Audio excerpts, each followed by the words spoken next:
unlike many, possibly even most projects of this scale, I do not have any original lines drawings or constructional information, scantlings, anything like that. Um, in all likelihood, a lot of that probably never even existed. From what I've been able to glean from sources in the UK, it seems as though William Paynter, that built Rosalind, worked from a book of drafts that were fairly generic, that he would, he would bring to a prospective client, and based on roughly what they were thinking about, and they would work together with adjusting one of these fairly generic drawings to fit their exact needs. And that adjusted drawing, those were probably not kept, unfortunately, in a lot of cases. They're certainly not easy to find if they're still out there. But in any case, for the most part, I've had two avenues to go in terms of the information that I've needed to do this, and one of them is the boat itself. Her shape was really, thankfully, really like quite good. There were a couple of areas where, well, she had hogged a bit, and there were a couple of areas where some fairly poor replanking had happened, and plank butts were too close together and they kind of popped out in some places. So there were some issues to do with that. There was one super wide plank that got put on in Greece that was wide enough that it was too stiff, and it actually pushed some of the frames in a bit. So I had some of that stuff to remedy, but pretty much all by measurement and by eye, because, like I said, I didn't have a lines drawing or a lofting or anything to go off of. And even if I had, I do not have enough space here to loft this boat, so I would have been pretty stuck. I would have had to have gone to a professional naval architect and have it lofted digitally, maybe, if I could have afforded that, which is a lot of question marks. But I think I've done an all right job without any of that. Just replacing piece by piece, being very careful not to do anything that alters the shape of the boat, except in a positive way where those aforementioned issues came up. Just being very slow and conservative and careful about the whole process. That being said, the second avenue that I've had for information is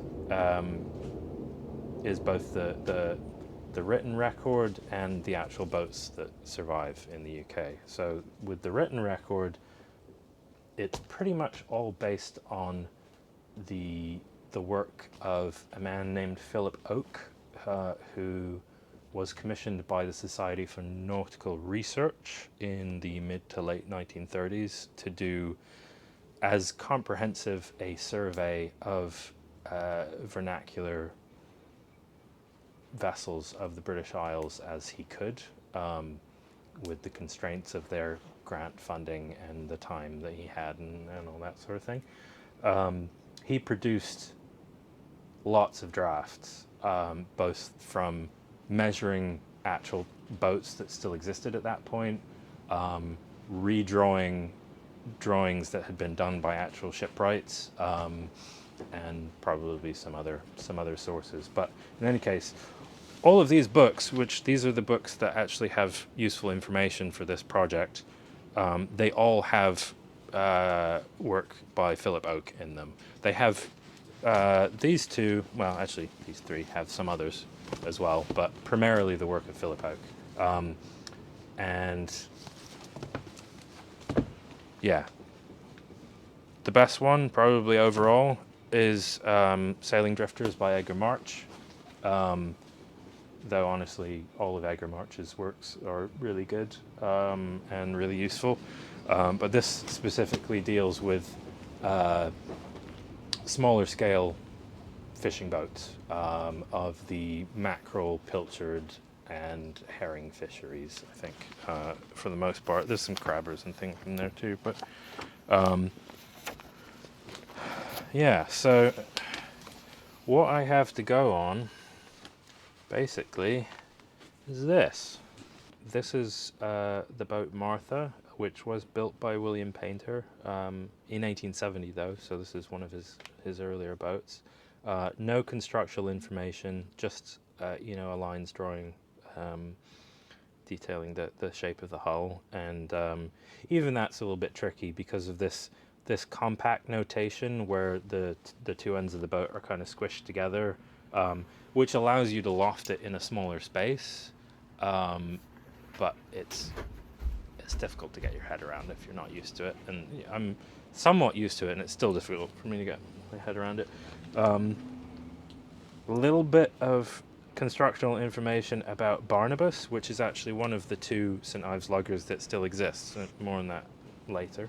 And then actually a decent amount of information about a boat by the name of Ebenezer, which was also built by William Paynter. Again, quite a bit earlier than Rosalind was, and she's quite a bit bigger as well.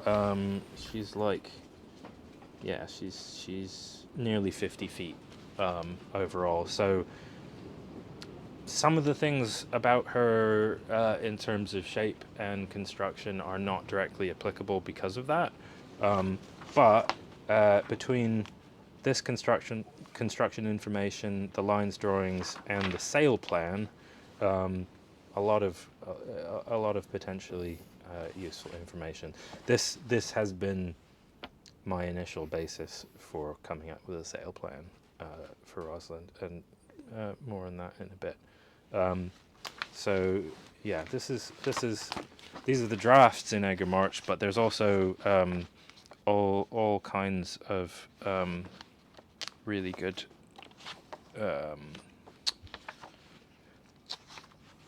information elsewhere as well. There's like little diagrams of specific construction things, like how the scuttle is built, and there's period photographs of a number of boats as well. The quality of the printing is not amazing, so it's not that easy to get a lot of good information out of these. That you can get a general idea of stuff, but secondly, the Chatham Directory of Inshore Craft, which is a lot of the same drafts, but a more modern printing. The print quality is better, the resolution is better on a lot of things.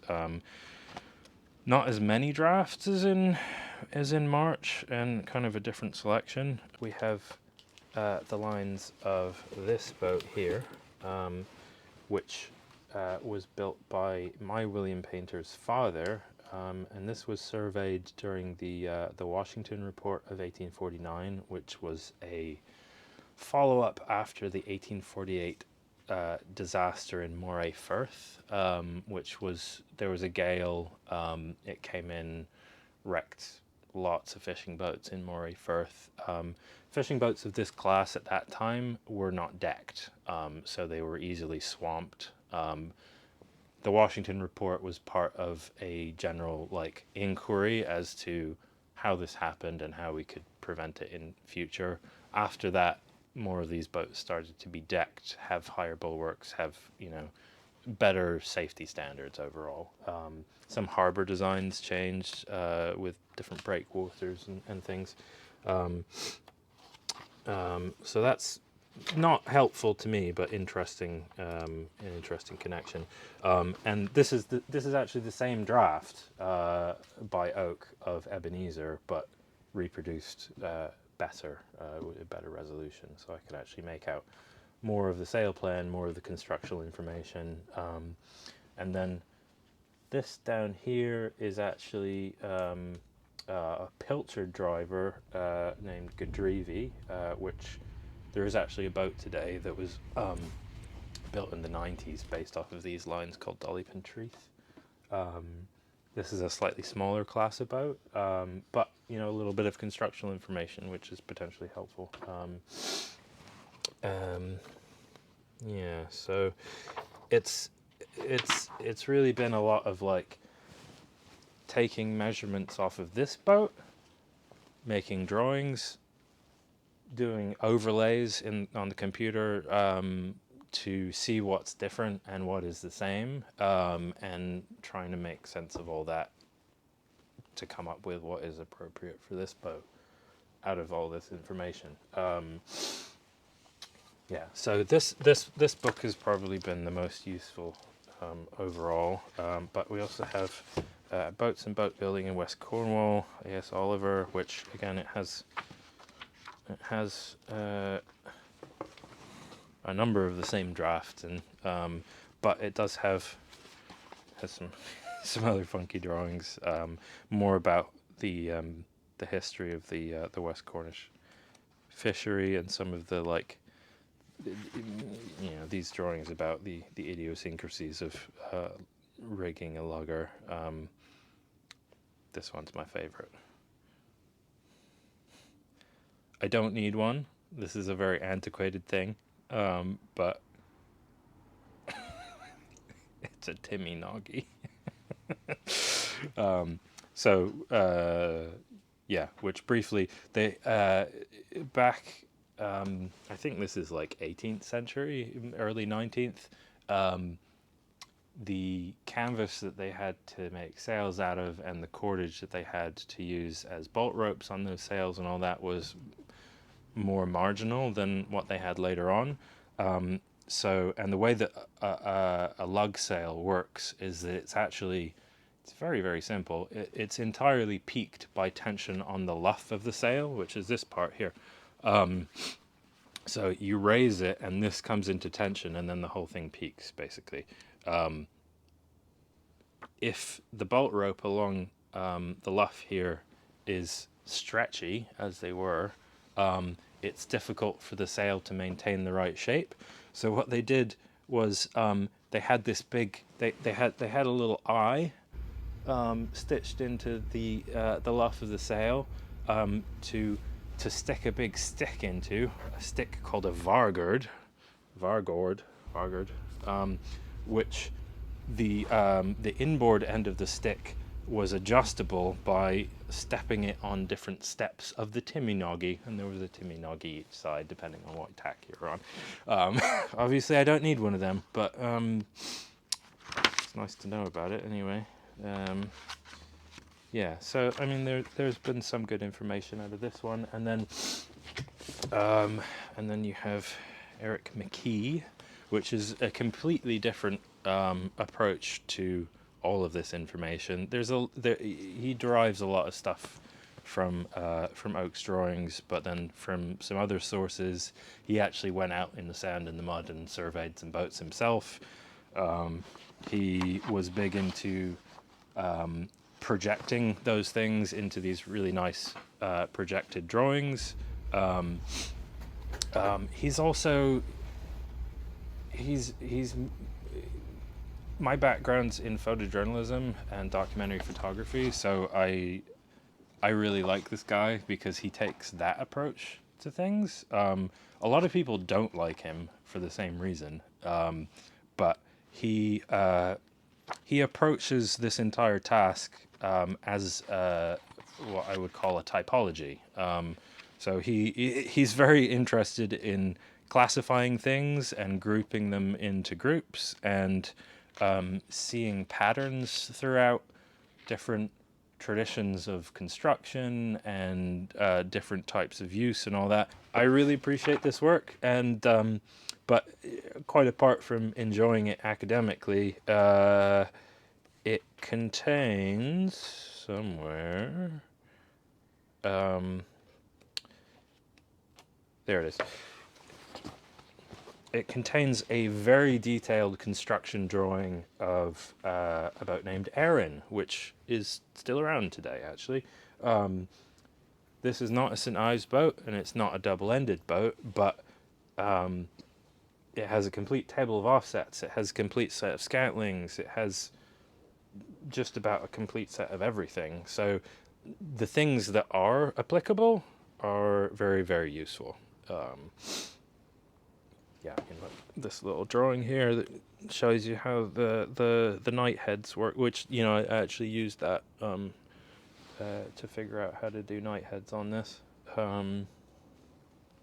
Yeah, very useful. So aside from books, I have one set of lines drawings that I actually bought from the collections of the National Maritime Museum in Greenwich in the UK, and that is the closest thing on paper that I have to a primary source, and it's drawing of two different boats, both by William Paynter. This drawing was done by Philip Oake in the 30s, like all the others. These boats are really close in size to Rosalind. They're both slightly bigger, and if you look closely at the drawing, you can see that, like, while they are very similar, there's a couple of things that are different about them, and I think there's even a notation as to why. It's something that was specifically requested by the client in one of those cases. So while I haven't been able to use these lines directly in terms of lofting and going straight into making parts or anything, it's a useful it's been a useful reference point, being able to again use it in overlays in the computer and see what the differences between different things are, and kind of reassure myself I'm still on the right track. Another source that I've gotten a lot out of is photographs that I took of Barnabas, which is one of the other two surviving St. Ives luggers. In 2017, I took some photographs of Barnabas. She was dried out in New Lynn. She's the same length as Rosalind, but she's quite a bit a smaller boat. Her height from the keel to the deck is less. So the impression of her like aboard is definitely smaller. But a lot of the details, particularly I was helped by like pictures that I've taken of the rudder assembly and how they did the struts and whatnot for the off-center shaft. I haven't actually gotten into doing that on Rosalind yet, but this will be one of my primary reference points. I definitely wish that I'd taken more pictures of like the engine mounting and underneath the sole boards and joinery and whatnot. I took a little bit, but again, it's difficult to know what to take pictures of. I was also really concerned with scantlings. I took like a lot of measurements of sidings and moldings of deck beams and whatnot, which again, in the end, is not the most crucial thing, but it seemed crucial at the time. In any case, I took lots of measurements, measurements of things. I also was fortunate to go aboard my friend Charlotte's boat Gladys, which is, I think, definitely one of the last, possibly the last surviving Manx Nobby, which is a fishing boat from the Isle of Man. So not a Cornish boat, but the Cornish and the Manx fisheries, a lot of the same people did the building. I know William Paynter built a bunch of boats for the Manx fishery and the fishery in Northern Ireland as well. So the designs are not that dissimilar. It's a very similar size of boat. And Charlotte and Spike Davis, they rigged her up as a dipping lug, like a Cornish dipping lug. So a lot of things about her are similar to what I want to do. And yet again, I ran into the issues of I didn't take the pictures of the things that ended up being things that I should have taken pictures of. I took a lot of pictures of the assembly to do with the bowsprit. The Gladys has two bits forward where that kind of act as a step for the bowsprit when it comes inboard, and like I wanted pictures of that, how that worked, because there was nothing on Rosalind. Rosalind would not have originally had a bowsprit, so there were no clues whatsoever as to how to apply that to my boat, and in fact it's even a little bit trickier than Gladys because the foremast is even a little bit further forward on Rosalind, so you don't have a lot of space to work with. As interested in that as I was, I did not take any pictures of what actually happens where they go through the deck, which is arguably the most important thing. Also did not take any pictures of where the bowsprit goes through the bulwarks, which is another very important thing. So tried to help myself, and in some cases did, but in some cases did not. I also took a lot of photographs aft of, you know, where the boomkin, bumpkin, whatever you call it locally. In Cornwall they tend to call it a bumpkin. Comes over the cap rail at the stern, because that is something that there really is no analog to in American boats, so I didn't have any other references for this kind of thing. I also have photographs, some photographs of Guide Me. Guide Me was built in Looe in, say, 1901. I'm not entirely sure on that date. Wonderful boat. She's well known as being the fastest Cornish lugger afloat, partially because she's engineless, but also partially because of the extreme skill, not just in setting up the boat and rigging and whatnot, but also in sailing, that the Brickhill family constantly display with her. So while she is not a double-ended boat, she's more lightly built, very different in all sorts of ways. I definitely wanted to have reference photographs of her as well. And one of the things that was useful in my decision making was the traditional mast case assembly, which traditionally on Cornish luggers, the mast partner at deck level actually extends all the way down to the step. It's like this big three-sided box channel type thing. Guide Me has that. Guide Me's is actually tapered from the partner down to the step, which is kind of interesting. Ultimately, I decided not to build that. I have a feeling that it's primarily a holdover from when Cornish boats were not decked. I think it was more important at that point, and I've, I think, come up with a different way of doing it. I also have photographs aboard Snowdrop, which now belongs to my friend James, but at the time belonged to Chris Davis. And I did a lot of sailing on Snowdrop. I took a picture of her off-center shaft arrangements with the strut and all that, and all kinds of different photographs, but particularly I took a photograph of her forehatch, like how the forehatch actually works, where it is relative to the outside of the boat, you know, i.e. how much space is there from you to the edge of the boat when you're going up and down the hatch. Back in 2014, when I was traveling under the auspices of the Ed Monk scholarship, we managed to go and visit Reliance, which used to belong to Dina Russell of Penryn, and sold to, oh god, I don't remember the guy's name. Really nice guy, and by for everything I've seen, he did a lovely job of restoring her. We visited her like partway through his rebuild of her, so the hull was open. I was able to, you know, to get inside. Everything had been stripped, so I was able to actually view, measure, and access things in a way that I could not have done when I was sailing on her years ago. So that was quite helpful. She's a beautiful boat.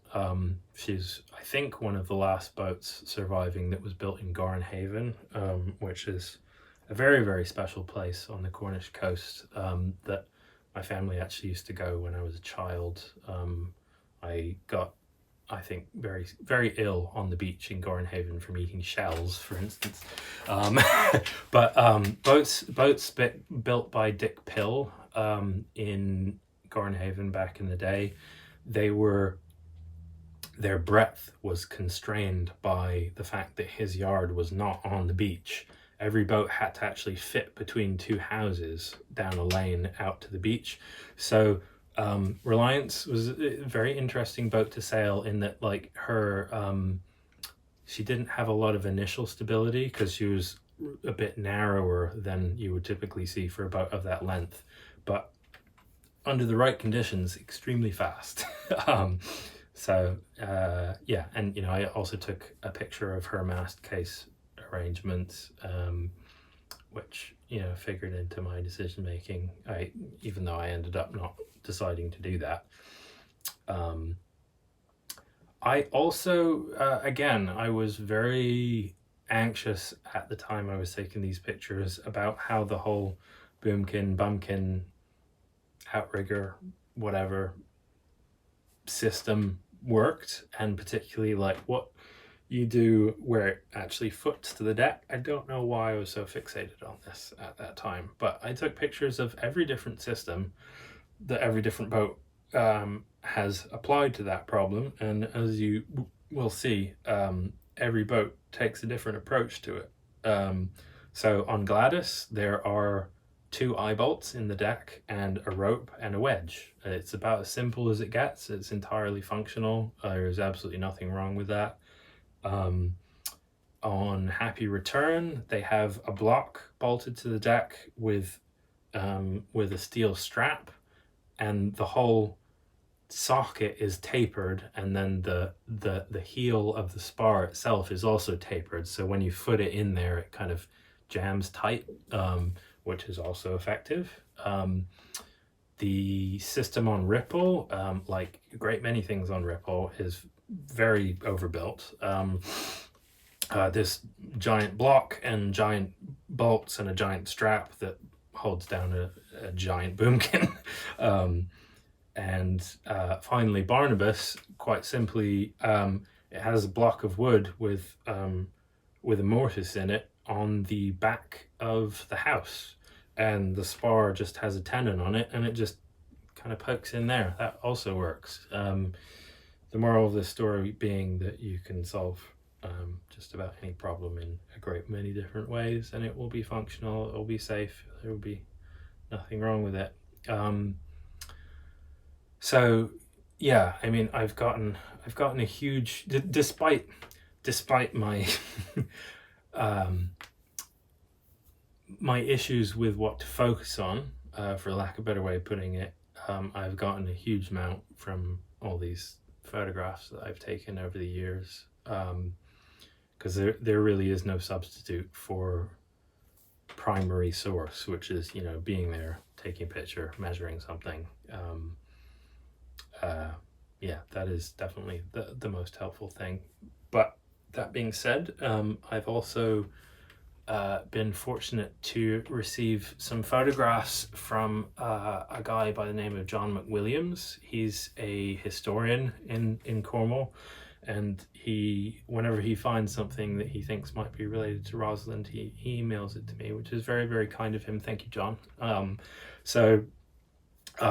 Firstly, we have this beautiful photograph of Rosalind. She's the large boat on the left-hand side, in the harbour at St Ives. John thought probably around 1905, only a few years after she was built. So she still had her original rig. She still is capable of carrying a topsail on the mizzen. The rudder's been shipped, the boomkin's been shipped, as they did in harbour. So, and it's not, it being an old photograph, it's not incredibly high resolution. There's a limit to what details I can pull out of it, but I have pulled some very interesting details out of it. That being said, for instance, like I have vindicated in my decision to use dead eyes for the mizzen shrouds, because as far as I can tell, that's what they did. They would have only had one, and I'm putting two, but I feel like two is better than one in the case of shrouds. So yeah, I'd give just about anything to talk to those two guys that are standing up on the foredeck, to be honest. But yeah.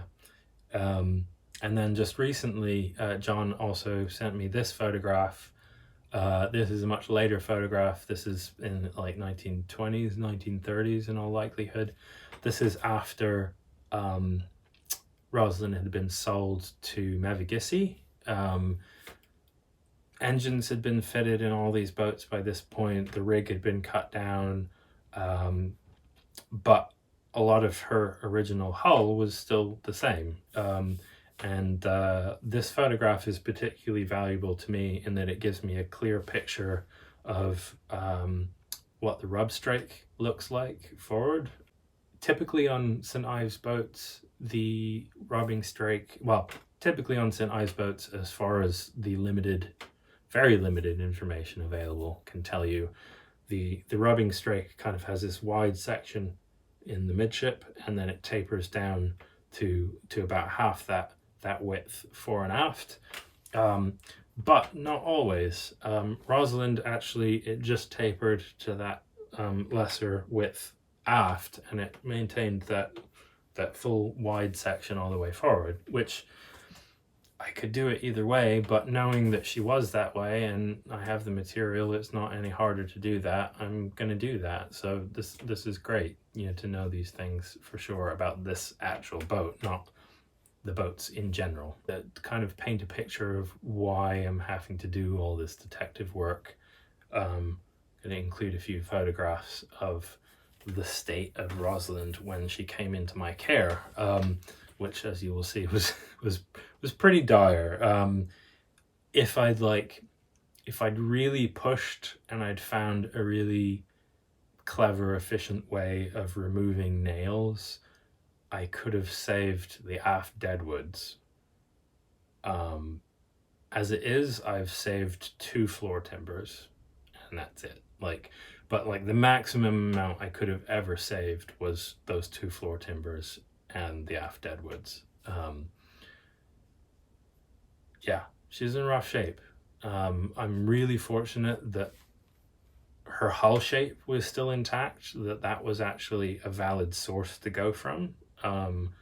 That really was the most significant primary source, was the actual shape of the boat, the actual size and shape of the original timbers that were in good enough shape to be measured, which unfortunately a lot of them weren't. I think people tend to imagine when you're doing this kind of work that you're making a pattern off of an original piece and then making a new one and putting it in. A lot of, the majority of the original pieces just crumbled at a touch. I vacuumed whole frames out of the boat. I would grab onto it and a whole 2-foot section would just turn into dust. So if the hull shape hadn't been sound, it would have been in really bad shape. So I'm really fortunate in that.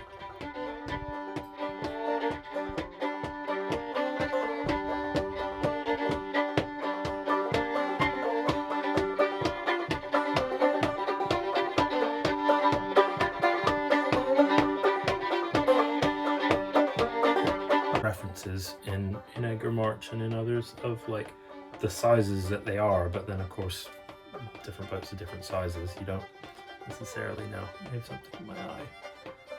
I'm sorry. You can cut that out, right? Okay.